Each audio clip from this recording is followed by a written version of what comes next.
So as we put a close on session 10, man, there's a lot more that I would love to say, but for sake of time, and this is what we're working through the Panorama class. We have a lot more to say about what Jesus is doing and what he's about, like what is going on the cross. How does one get saved? And to do that, we've got other class offerings here in our training center. We have the Our Faith class, our We Believe class, and we would love to dive deeper into this. But here is the detailed timeline of the life of Christ on page 189. Now, that's not the one I'm going to have you memorize because that's the detailed one from years ago. We're going to go with the one on page 176. So here's what you're memorizing for the life of Christ.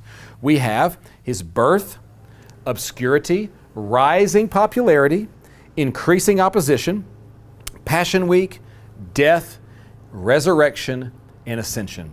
That's the life of Christ timeline. And there, Jesus will be the fulfillment of all of the Panorama timeline that we've been building all the way back to Genesis 1 to 3.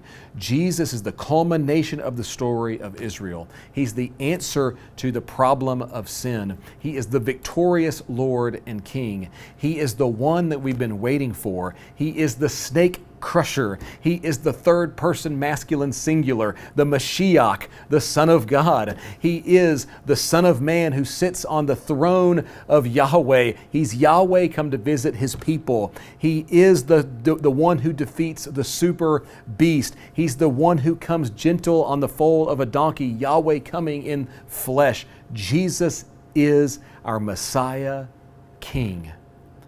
And I don't know about you, but that should get us unbelievably fired up to want to go live our lives. If this doesn't give you goosebumps, if this doesn't get you excited, then I have failed as a teacher. Or you may not be listening, or I would need to check what's wrong with you, because this is unbelievably weighty, and we give our lives to this. And so if you're taking Panorama and this is what you've been building to, and you're trying to see how all these pieces fit in Jesus, I hope that this has been helpful to see that the snake crusher, the one who will defeat, notice it, the one who crushes the head of the snake in Genesis 3, yet himself is wounded. All the way back in Genesis 3, a wounded conqueror was promised. It's amazing. And here with Jesus, we have our wounded King, our wounded victor, our wounded Savior. It's amazing how perfect the Bible has fit together to point to Jesus, our Messiah King. And with that, we will now turn to session 11. What will the Messiah King do now that he has entered new creation into the equation?